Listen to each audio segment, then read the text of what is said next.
Following is a repeat show that was previously broadcast on Unity FM. Assalamu alaikum. Welcome to Parenting Hour. You're tuned into Unity FM 93.5 and 105.1 if you're tuned into us down south. Welcome to this evening's Parenting Hour live show.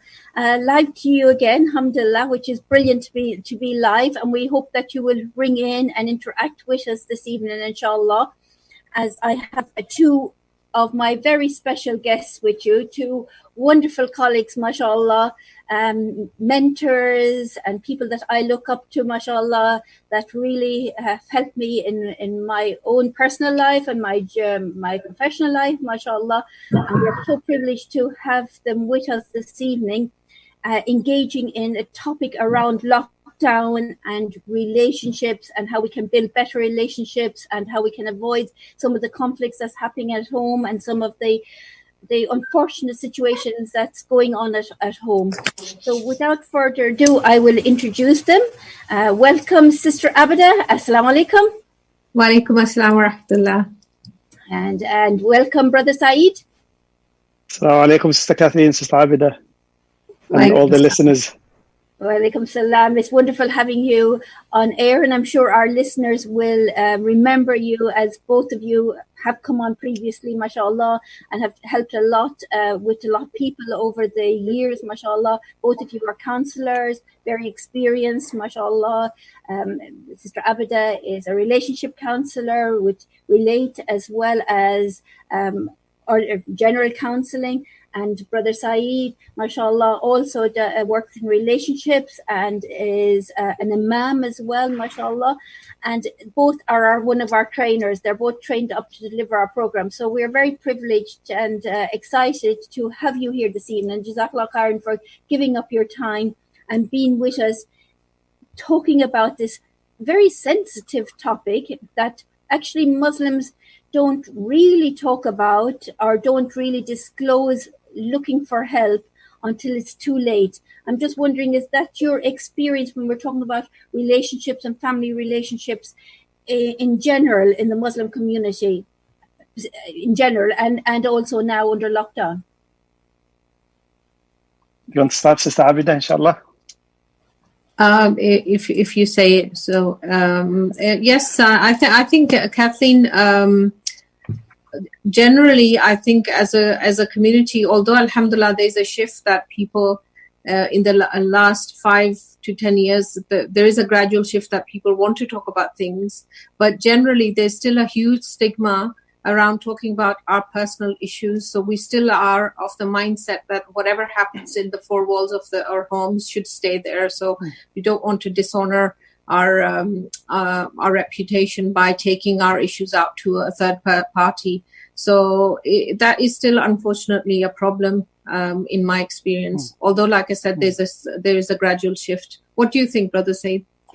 Jazakallah khair. Yes, I agree. I think there's, people are becoming a bit more aware, but there's still that kind of stigma around, is almost like seen as we're not loyal if we talk about our issues, or is not right. And sometimes even people have the kind of misinformation that this might be backbiting, which is subhanAllah. And Allah subhanahu wa ta'ala has allowed us to talk about our issues in a safe environment to the people who are there to help us, and gave us that ability to fix things before they go wrong. Because if you think about relationships, and often when people come to counseling and they come to imams, they're already at a breaking point. And often, the issues are very insidious and they have gone for a long time. And often if they were to come before, then the resolution and the solution might be a lot easier before the things. It's like anything. If you have, if you got something wrong with your body and you allow it to become chronic illness, it's difficult to treat. But if you take the prevention and deal with it at an early stage, you're more likely to be cured, because then the doctors or the professionals will have time to get it right. Similarly with therapy and with seeking help. And we'll talk how Allah subhanahu wa ta'ala wants us to seek prevention before we get to that crisis point. But also when we get to the crisis point, how we deal with these issues. Wonderful. And it's so true that that people, need to come for help and need to seek help, and there's nothing wrong with seeking help. I was delighted to hear, Sister Abeda, that things are changing in the last few years and people are more open to looking for help. But I suppose there's a lot that still don't look for help or look for it too late.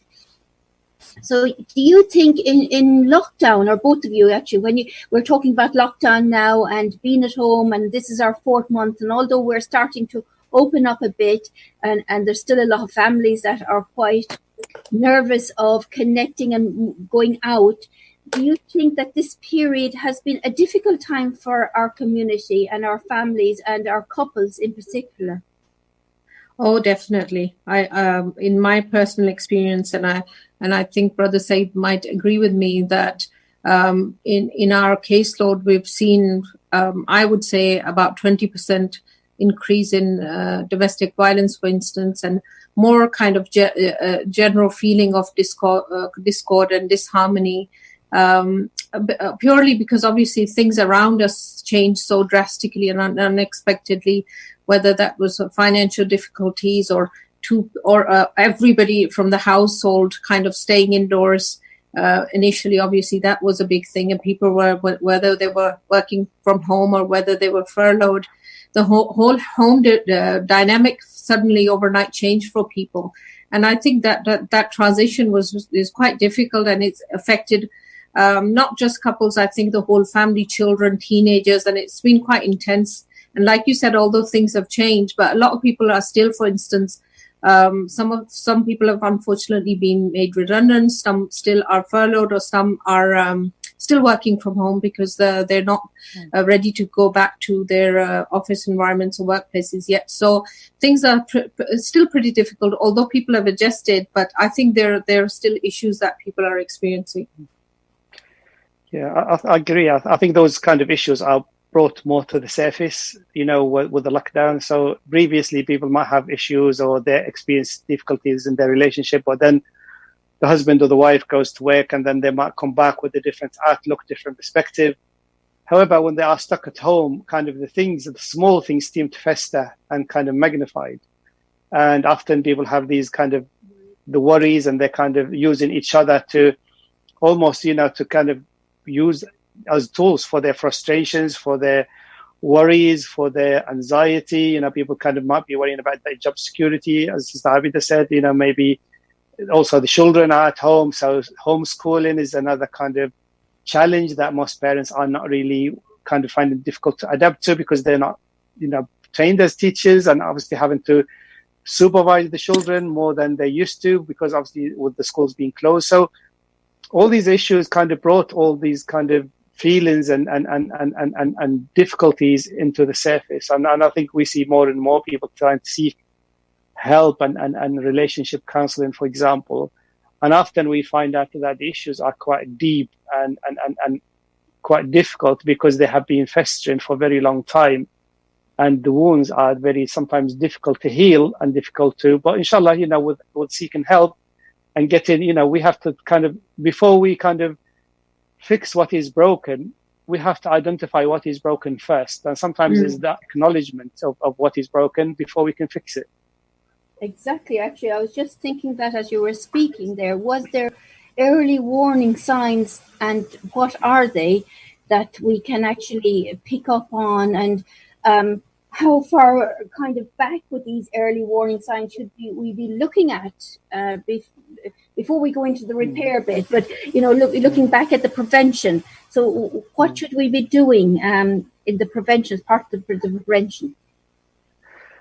I think, but Allah subhanahu wa ta'ala says in Surah, in chapter 66, verse 6, He said, "O you who believe, protect yourselves and your families from the hellfire that is fueled by human beings and stones." And subhanAllah, if we think about that kind of scary proposition, Allah subhanahu wa ta'ala related to, protect yourselves from the hellfire. But how we do the prevention before we get to that stage is done in this life, meaning that we, support one another, we kind to one another. But what we see often, a lot of the things that cause, the disharmony and this fragmentation of the marriage and the relationships, we see often injustice being committed in the families, or in families or against one another, between husband and wife. And often when we think about injustice, we think about people who, miscarriages of injustice, we think about on a greater scale. But often if you think about the biggest miscarriages of injustice is done in the family, between people who are not treating each other with kindness, with respect, with love and with affection.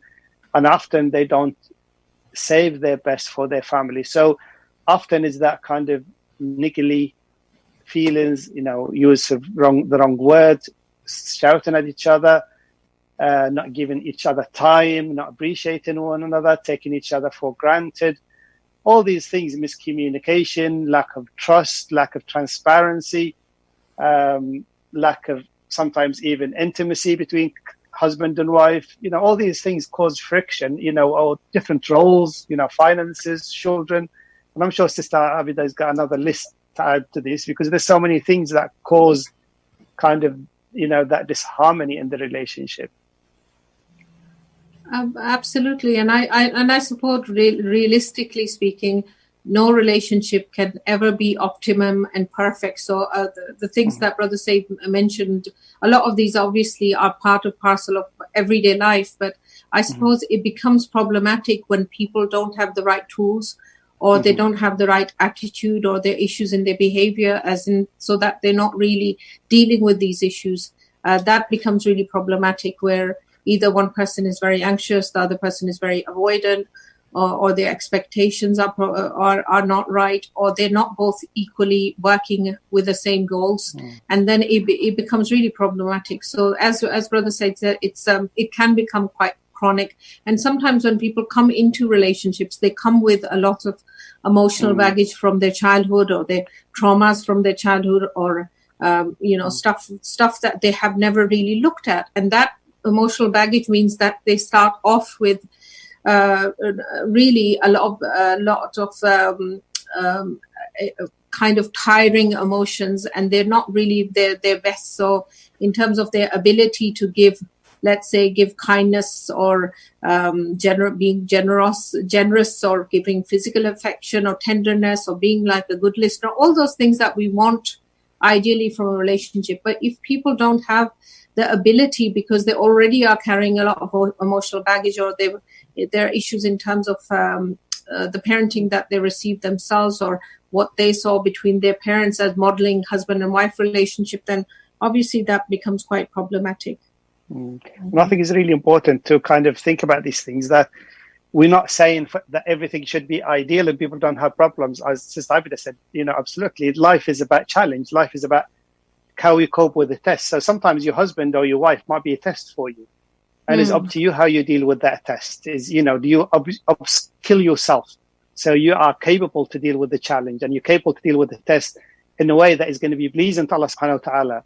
So if you imagine, even the Prophet sallallahu alaihi wasallam, he experienced difficulties in his marriages, and he had issues with some of his wives, and he resolved them, and he dealt with them in a way that was healthy, way that was kind, the way that contained, maintained mercy, compassion, and respect for one another.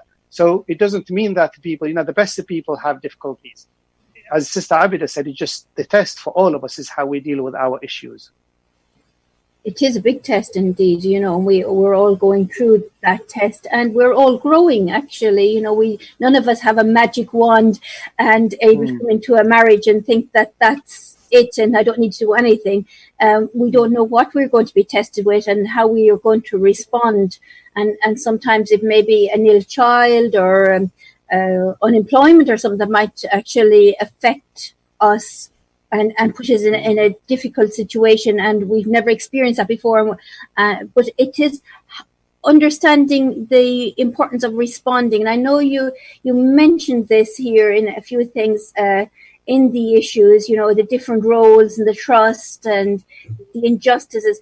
How can we prepare people, I suppose, for these situations? Because in lockdown, none of us were prepared for it, and nobody knows how they respond in a situation like this until we're actually into it. And where for some of us, it may have been harder than others. I remember some in the first 2 weeks, some messages going around, look after the extroverted person because they're the ones that are suffering now. They're locked down at home. So your introverted person, go look after your extroverted person. You know, these were tips going around. Is there tips like this, or is there preparation like this in any way that we can prepare better to understand worries and issues and marriage in general? I think the most important thing, I think sometimes is if we understand ourselves first, then we're more likely to understand others. And I think sometimes, as Sister Abeda said, you know, sometimes people come to marriage and they already have issues. So, and if they don't understand their own issues, and if they're not able to cope with their own stuff, they're more unlikely to cope with other people's stuff. So it's about kind of taking responsibility, the first thing, for our own feelings, for our own behavior, you know, being accountable. So when we do something, you know, when we react to a situation or trigger, we react in a way that we want to react. We make a decision, we make a choice. We don't just react and then blame the other person for triggering us. Because at the end of the day, we are all accountable for our actions, for our behavior, and how we respond to challenges and situations. So I think that's the first thing, is taking personal responsibility for ourselves and how we behave toward others. And if you think in a marriage, you know, the Prophet ﷺ said, the best of you are the best for their family, and I am the best for my family. So the first thing that any of us should ask ourselves the question, do my family see the best of me in everything? Do they see the best of me in the way I smile, in the way I talk to them, in the way I show affection and love, in the way I spend time with them, in the way I think about them and think about their needs, in the way I allocate, you know, the right resources and spend on them. And sometimes when we think about ourselves, you know, is how we demonstrate that in-house first. Because often people spend huge amount of time and effort demonstrating their good character and the good side of their character outside the house, but often they neglect that side of their character when they go inside the house. And this is the most important, is to demonstrate our best for our family first before we can show it to others. Wow, that's a lot for people to take on board, and I want to invite people to join us in the conversation this evening. We are live, listeners. We are here waiting to take on your questions. Take it on if you anything you want to ask our guests here. They are here in the studio. 0121 772 8892 is the number. I know you know it. Please do ring in. We felt it's really important to put this session on for you this evening because of issues happening, and we want to try and help people and give them the right advice and support. So thank you for that, Brother Saeed. That was really good, looking at responsibility, and you actually got me thinking there, you know, about dividing my time and my responsibility, and you saying looking after your family and giving them time and buying things for them and playing with them and interacting with them. And I'm starting to think, you know, gosh, how do we do that enough? Do we actually divide our time enough, especially people that are maybe doing different jobs and trying to divide their time up, like yourself as well, like both of you? You're very, very busy people. And you know, when we reflect back on this, how can we divide that up? What kind of parameters? It was lovely giving the example of the Prophet ﷺ. What other parameters? How can people know what they're doing and being able to divide up their time and take on that responsibility? Abeda, do you want to go first, inshallah? I was just thinking in terms of when we come into the relationship, obviously we kind of, the first thing is that we kind of, the whole thing about coming together, the commitment, obviously we start with that. But the nature of how life is, like you said, with how busy we are and all that, I think what that means is that we forget that we have to pour in a little bit in different places, like you were saying, dividing our time into that.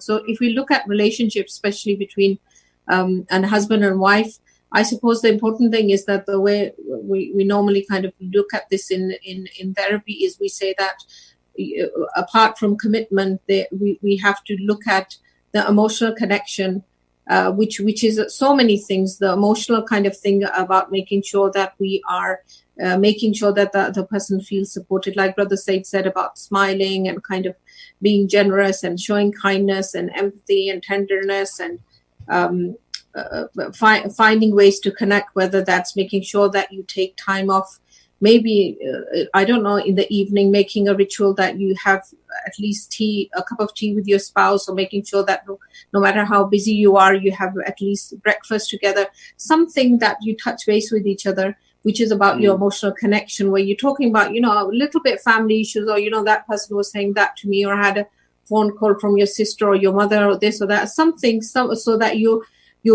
imparting new information on a daily basis, and you're also giving each other bouts of appreciation as well. And that also allows you to talk about little complaints, or if there are recommendations that you want the other person to do more of this or less of that, or whatever.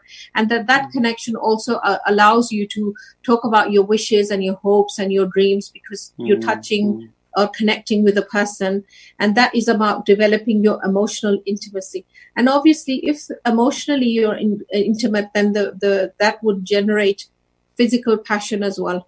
And oftentimes, when people come to us and they have issues in their bedroom, we kind of look behind that, and we feel that they're having issues emotionally. They're not connecting emotionally. So I suppose it's important to do little things, like the Prophet ﷺ said, good deeds are those which are small but persistent. And the same principle we apply to relationships, that we it's not about grand gestures that you 2 times a year you go on a holiday and you spend a lot. It's about doing little but everyday kind of a thing. And I think those things are achievable. They're not too difficult in my experience. Absolutely. And I think what we're saying is not, as Abeda said, it's about maintenance.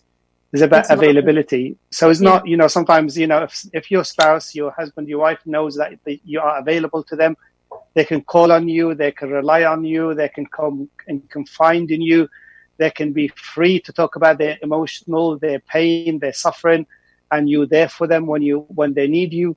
I think that's really important. And as Sister Abeda said, it's about having some time. All of us are busy. We spend lots of time doing what we do. What I think is, when we have time with our family, we make it count. And we also give our family the feeling that we are available for them. And we, at any time, we can make time for them. And especially, between husband and wife, between the children, kind being available to the children. So those are that's how the Prophet ﷺ, if you imagine the Prophet ﷺ, how busy he was. He was the leader of the Muslims. He was doing da'wah. He was teacher. He was the role model, sallallahu alaihi wasallam. He was the one who, resolved disputes. He was, go to people to visit people. He was everything at that time, but he still will make time for his family, and he will go and he will, do things at home. Even help out. He will milk the goat. He will mend his own sandals, sallallahu alaihi wasallam. He would sweep his own house and clean, and help out. So, these are the kind of small things, sallallahu alaihi wasallam, that he did as an example for us, that it doesn't matter how busy you are, we still can make time, even, a few minutes, as Sister Abeda said, that quality minutes, 10, 15 minutes can be more, effective than when we spend a day with each other, when we arguing and falling out. It's so important, isn't it, to actually spend that little time. So it's the little bit that's regular, rather what our Islam tells us, rather than doing something once and big and don't repeat it again. So it's coming back actually to our Islamic values and what Islam telling us about this, that I'm hearing from both of you, subhanAllah, so much in this, and the respect and responsibility that we must have for each other. You mentioned there about triggers, and we have about 2 minutes or so before we go to break.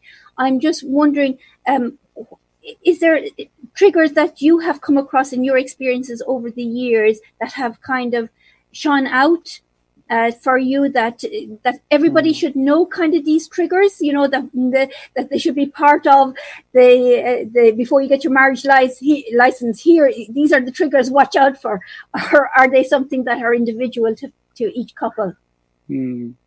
I know we haven't got time before the break, so I'll give 3, and I'm sure Sister Abeda's got her own list as well, because I think in relationship we see these all the time. So I guess very quickly, what I see with couples often is, unjustifiable criticism. So they're criticizing each other or one another, and is constant, and is the drip. So the other person feels under constant scrutiny, and they can't do anything with any comfort, because they can't even try things because they're worried about being criticized. So that's the first thing. Second thing that a lot of people do, which is really detrimental to relationships, is blame. And blame, for all sorts of things. And there's almost like judgment and blame. And that's also very detrimental. And then the last thing quickly before the break is when people stonewall one another. So they don't talk, or someone feels upset and they just give the other person the cold shoulder, and they don't speak to them for days and days. And then that kind of allows things to fester, and, for negative feelings even to come even more to the surface, because then it causes frustration, it causes anger, it causes resentment, it causes all sorts of issues that are very toxic in the relationship. So we're in the last few seconds now before we go into the commercial break, and we do want to revisit actually all of those individually again when we come back from commercial break. So listeners, do tune into us after this commercial break, inshallah, and phone in 0121 772 88. Following is a repeat show that was previously broadcast on Unity FM. Welcome back to Parenting Hour. You're with Kathleen, and it's lovely being with you this evening, and you're tuned in on 93.5 FM, Unity FM, or 105.1 if you're listening to us down south, or if you're listening to us on the app, welcome this evening. Driving home in your car, welcome also. Or if you're at home, listening to us on the radio or online, we are welcome, and thank you for joining in. We have a very important session. Of course, I always say that with all my sessions, but this is very important because we're talking about relationships and relationship breakdown, and both of my guests this evening are counselors, experienced relationship, working with people that have difficulties in their relationship, and we are trying to help you to understand what are the triggers, and we were talking about that before break, and then we will look at how can we problem solve some of these triggers before we move on to prevention in some way and how we can have better relationships, looking at the Prophet ﷺ and looking at his examples, which is wonderful. So we have Sister Abeda with us and Brother Saeed, and mashallah, before the break they were talking about triggers. Just before I go back to those triggers again, our number is 0121 772 8892. We would love you to ring in and get involved in the conversation. We know you may not have an issue, but you may have a question about somebody that you want to help and that you're not knowing how to help them or where to help them or where to go to. Well, both of our experts this evening will be able to give you that advice. So we're here live this evening helping you, inshallah. If you want that help, please do ring in. So before the break, we were talking about triggers, and we were talking about 3 triggers that Brother Saeed mentioned, about the criticism, about the blame factor, and then the stonewalling, which is the giving the cold shoulder and not talking to each other, which I often feel is kind of a bit of a petty thing to do, where I'm not talking to you, but it does happen, I believe, and it's one of the triggers Brother Saeed was saying. Sister Abeda, do you have other triggers that happen in relationships like that? Are these the main ones that you think?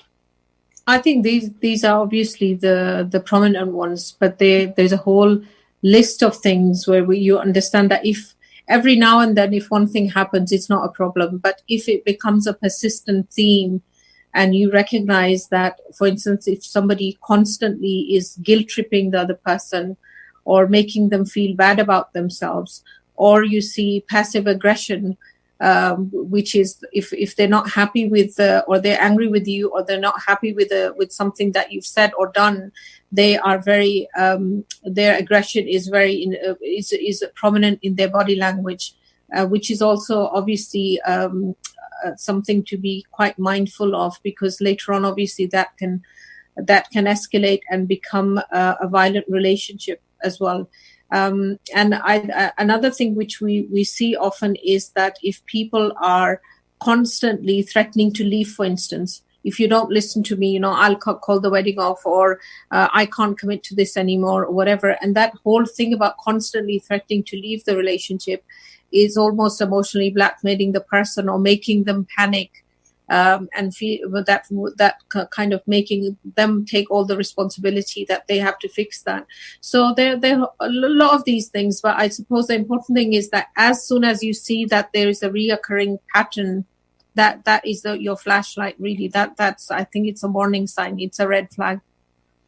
That's really good that we have some red flags here, and is a reoccurring pattern, to be able to kind of sit back and analyze or review what's going on here. A lot of people, I suppose, when they're involved in a marriage or relationship, they're kind of blinded by it and don't want to see it as an ongoing pattern. Or when the person apologizes and says it won't happen again, take that apology and thinks, okay, it won't happen again, until it does happen. Does that happen as well? I think it. Sorry, Brother Saeed. Carry on after you. I was just saying that the reality is that with patterns we can tell that it happened last week, or it happened 2 weeks ago, or it happened day before yesterday, and you can tell it's a pattern. And when it's a pattern, obviously the outcome is that people are constantly unhappy, and they're constantly falling out, or there is no sakina in the household, or there's constant bickering, and the fallout is on the children or other people, and there's so much disharmony and discord. So, okay, you might make up for a couple of hours, but then before you know, you're back to square one. So, although people might not want to address that, but I think it's very difficult not to recognize that you're not happy, whether it's your own fault or whether it's the other person's fault. But there needs to be some work done, whether it's behavior modification, or whether it's realigning your expectations from each other, whether they're financial or social or whatever. But there has to be some intervention if these things are constantly happening. And I'm going to pose this to you now in the Muslim community as how bad did this get? Because I remember a good few years ago now, I was doing some work abroad in one of the Arab countries, and I was working with children actually at the time, but it was with the teachers. This workshop was with the teachers, and we were talking about abuses and how to look after yourself and recognize something like this, the threats. And one brother stopped me and told me, "Sister, this doesn't happen to Muslims. This is not going on." And then I went to the toilet, and a woman came in after me in the toilet and thanked me for what I was doing, because she said this is going on at home for her herself. So how prevalent are these conflicts, the relationship conflicts that actually do get worse and go in? You mentioned emotional blackmail and emotional kind of abuse, but there's other types of abuses. How prevalent are they, do you know? I think it's quite prevalent in the community, unfortunately, because if you think about it, Allah subhanahu wa ta'ala created all of us as human beings, and then He sent guidance, through the Quran and the Sunnah of the Prophet ﷺ to help us to manage those kind of issues and to be the best, to bring out the best of ourselves. And often, when we have these conflicts, often there are, it's like mental health, issues. Often people think, well, if you got mental health, because maybe you have weak Imam, but these are kind of things that we are here to be tested with, and is how we deal with them. So in terms of the mental health issue, where, we are tested with that, and is how we cope with that. But the abuse is not really something that we should tolerate and we should accept, because Islam came to remove harm and came to eradicate harm. And one of the principles and the objectives of Sharia is to remove harm and to eradicate it, and to protect life, to protect the mind, to protect the family. All these things are very integral. So it's not to accept abuse. We accept the things we don't have control over, but we don't accept the things that, are perpetrated in the name of culture or in the name of religion to cause harm, because the religion doesn't allow harm to be caused under the umbrella of faith. And that's really important to kind of speak about that from the outset, because often people suffer and say, well, yeah, but that's my test. That's, I should accept it. no, you shouldn't have to tolerate harm and you shouldn't have to accept it, because it has an impact on your well-being, it has an impact on your connection with Allah subhanahu wa ta'ala, it has an impact on how you live your life. So it's going to be detrimental to you in this life and also in the hereafter, because you're not going to be able to do the best that you can in this life if you are under constant abuse. Mm-hmm. So before we go into how we prevent this, or maybe as part of the prevention, you're going to talk about the different abuses. So should we discuss about what do we need to do now to problem solve this, and then we can talk about that abuse as well as part of this. So how can we, maybe the very start, and we'll work our way up to the different situations, how can we problem solve? What do we need to have in place when we start recognizing some triggers, when we at the very beginning? I think for me, I think the first thing is I think very important that when we experience difficulty is that we don't escalate things. We try and de-escalate by our actions. So it's almost like if you have a fire and you're trying to kind of contain the fire and maybe put the fire out. But what happens often in couples, the kind of people escalate and like, you said this, that I need to do something even bigger, or you did something to me, so I need to even treat you. And that's not very Islamic way of doing things, because part of our deen should be forgiveness when we can, but also should be kind of trying to remedy. So the first thing, I guess, is, what the language we use is very important. How we use the words. The words can be very hurtful towards each other because they impact on the heart and they impact on our feelings. And is how we use diplomacy, to resolve our issues and to problem solve. So often in our families or when we have relationship issues, is almost like if you say there has to be a winner and a loser. And sometimes really we should be working in a marriage on a win-win situation. So it doesn't mean that if you win, I lose. It should always be if you win, I also win. So it's about how we create a win-win situation in the relationship, rather than kind of creating, well, there has to be winners and losers, and there have to be people who are strong and people who are weak, and there have to be people who are controlling and people who are controlled. Islamically, that's not right and that's not acceptable. Definitely, and I think as long as we understand that, when we talk about passive aggression, whether we talk about physical abuse, emotional abuse, psychological abuse, or financial abuse, obviously those are all things which, like we've identified, would be red flags that if somebody is experiencing those issues, then they definitely seek help, because like Brother Saeed said, staying in those relationships are not good for anybody, and especially not for the children, for whose sake especially women tend to stay in relationships thinking they're doing their children favors. But unfortunately, we see a lot of those children, when they grow up, the cycle is repeated because that's all they learn from their home environment. So unfortunately, although may Allah reward those mothers for their intentions, but the reality is that they're exposing their children to a lot of toxicity.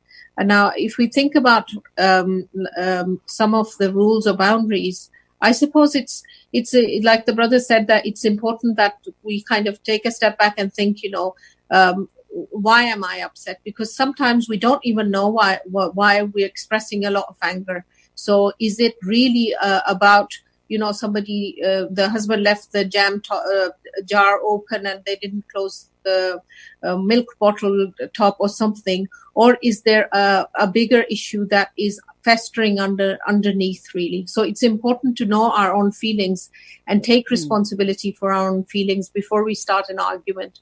I also think that it's quite important that we as adults, we discuss one issue at the time, because sometimes, when we're angry, everything comes up. You did this to me last month, and then your mother did this to me, and you promised that, and you said we'll go to Hajj, and you never took me. So everything becomes a big thing. And with that, and obviously when we talk about a lot of issues, we cannot discuss anything sensibly.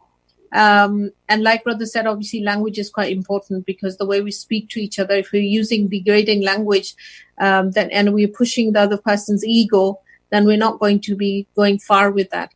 One of the things that I always say, which is so important, is that we take responsibility for our own feelings, and we use words like, I feel angry, or I feel hurt when you ignore my phone calls, or I feel scared when you yell at me. So a lot of I statements, which would create a distance. We're not blaming the other person.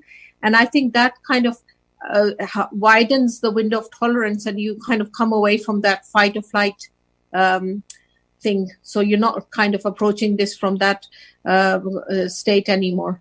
Another thing is that the minute we kind of tone our voice down, we realize if we're not yelling, then we can have a conversation. But when people, and it's almost miraculous, when one person starts toning their tone down, it actually has an impact on the other person. So it's quite an effective tool. Although we're angry does not mean that we should shout. We can express anger in an adult-like manner as well.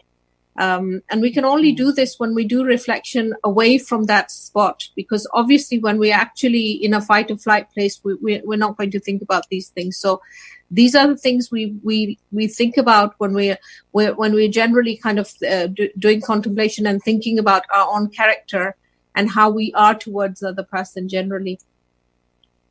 Wonderful advice there, and problem solving techniques and solutions there, looking at ourselves, looking at how we speak, our tone of voice, how we get angry, how we express our emotions, our feelings, boundaries, rules. I statements, I mean, wonderful things to have in place. And I'm glad that you mentioned too that people are suffering domestic abuse in whatever form, that they go for help.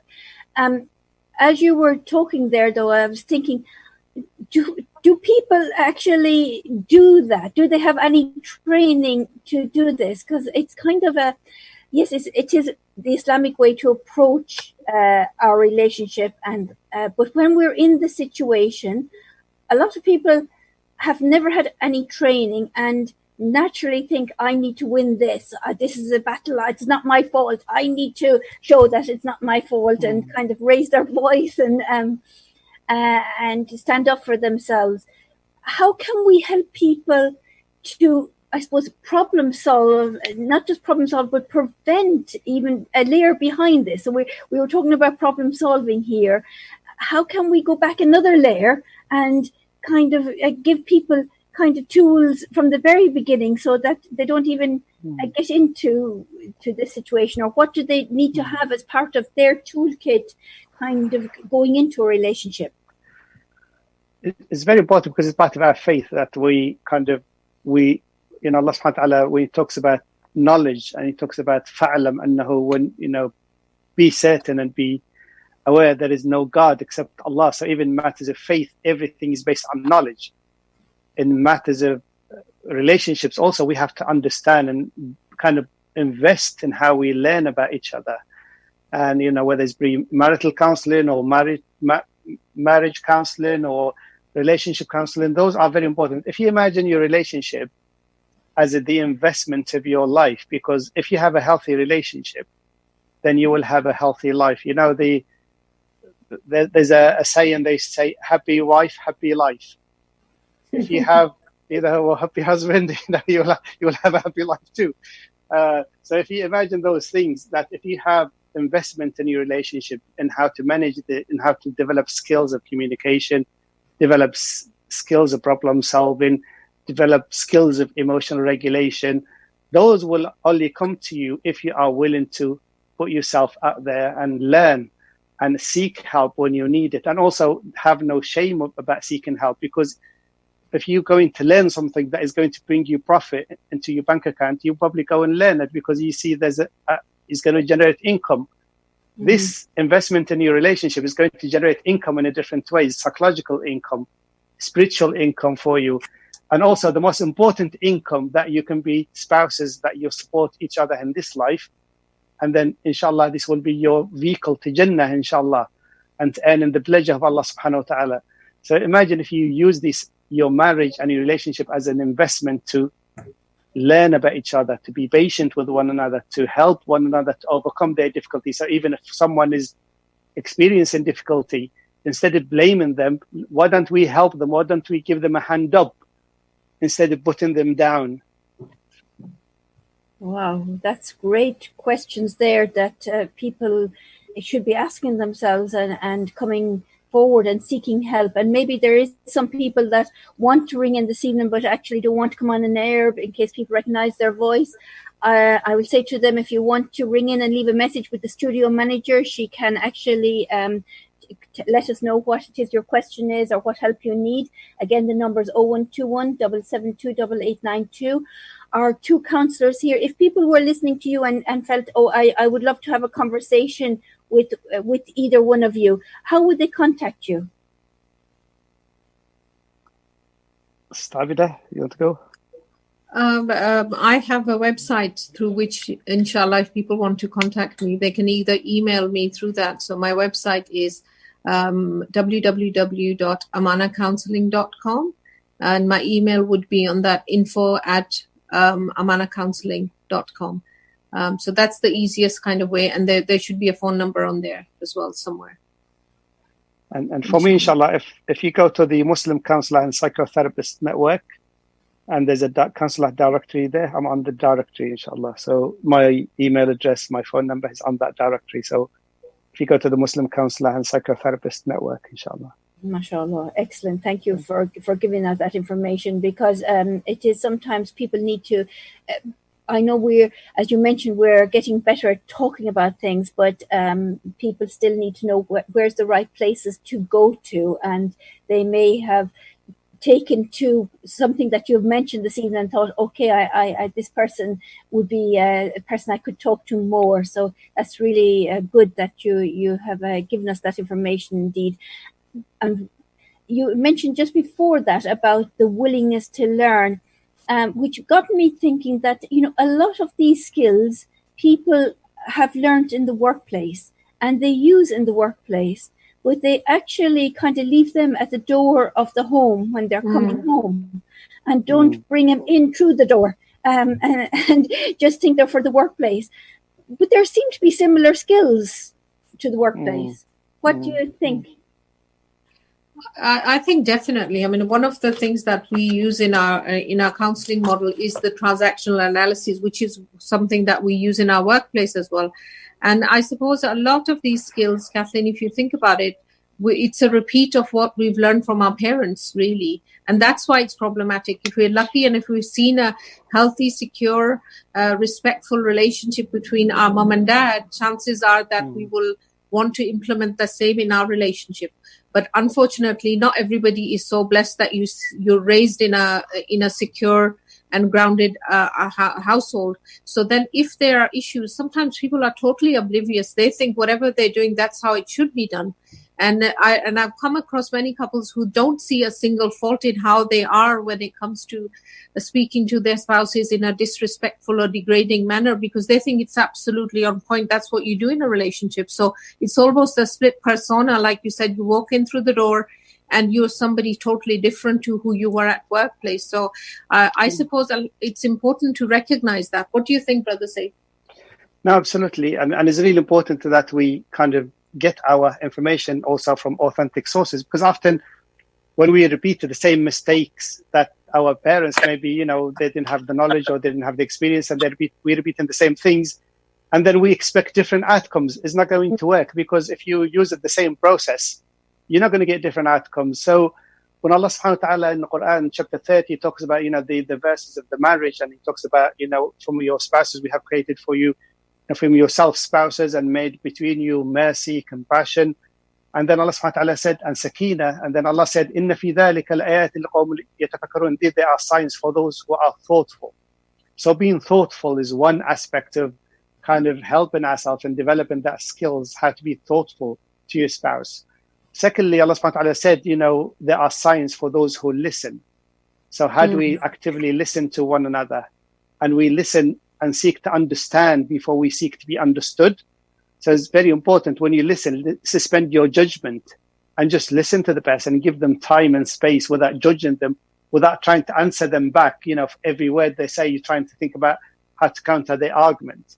And Allah subhanahu wa ta'ala said there are the signs for those who have للعالمين, those who have knowledge. So learn about each other, learn about the type of character, personality of each other, and what make you tick, as a human being. Because you do, as you said, Sister Kathleen, we do that with our colleagues at work. We learn about the different personality traits of our team, and how do we work with them, how do we get on with them.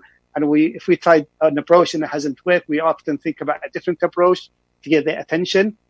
And then Allah subhanahu wa ta'ala said, there are signs for those who use their intellect. So use your reason, instead of just being kind of stimulated to be triggered and reacting. Use your reason, sometimes. And also sometimes the reason is, if you use your reason, you might not say anything and wait until that person has calmed down, and then you can speak to them, as Sister Abeda said, with a calm voice, have a dialogue, be patient with one another. Those are kind of the tools that the Prophet ﷺ taught us, and he used in his relationships, and with his colleagues, with his companions, with his family. And that's what Allah subhanahu wa ta'ala described him. He said, with the mercy of Allah, you became lenient toward them. He became lenient and kind and compassionate with his dealings with his companions. And then Allah subhanahu wa ta'ala said, and if you were hard and your heart was hard, they would have walked away from you. So the Prophet ﷺ was kind-hearted. So work on your heart to start with. Open your heart to your spouse. Be kind-hearted. Inshallah. MashaAllah, that's wonderful, MashaAllah. Lovely tips there indeed. And as we come into the last minute of the show, the time goes by so quickly here. Is there anything you'd like to add on to that in looking at our heart and developing this heart, inshallah, Sister Abeda? I think the important thing is that we take personal responsibility rather than expecting the other person to change.